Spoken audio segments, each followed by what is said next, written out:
Che il giovedì 13 luglio sul Colle di Dante ci sia Jacopo, ormai lo sanno tutti. Ma come arrivarci?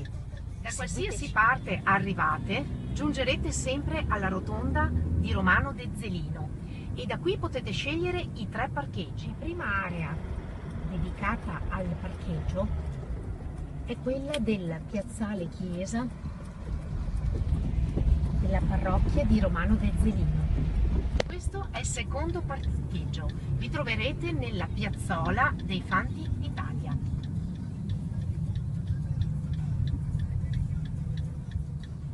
E qui troverete invece il terzo parcheggio, all'interno del piazzale della scuola primaria di Romano Alto.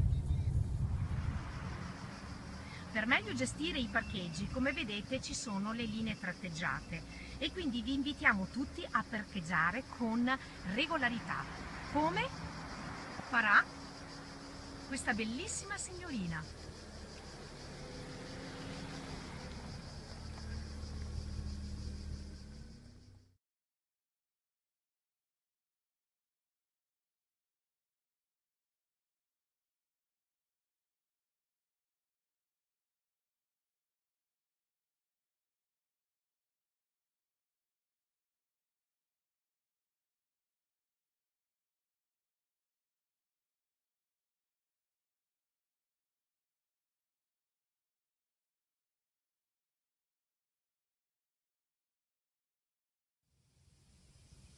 Se avete scelto il percorso naturalistico Graziano Marin, arriverete proprio in questo punto. Se invece avete scelto il percorso pedonale lungo via Dante e poi via Castello, arriverete e vi congiungerete sempre in questo punto. Da qui è molto semplice. Con pochi passi raggiungerete il bivio e tenendovi sempre a destra, proseguendo dritti, imboccherete questa strada e dopo un paio di minuti arriverete all'ingresso del parco per accedere alla famosa Torre Ezzelina, dove vi aspetta lo spettacolo.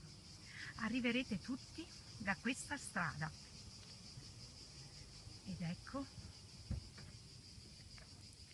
che le porte del parco si aprono e sono pronte ad accogliervi.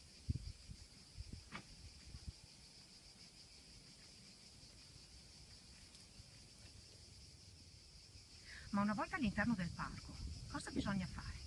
Innanzitutto munirsi della coperta e piano piano raggiungere l'area appena sotto la torre.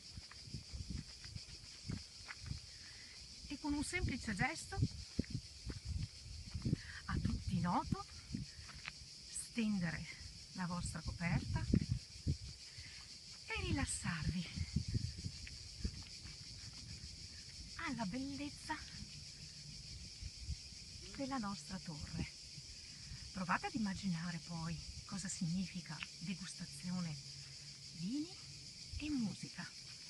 Buon divertimento a tutti! Ciao!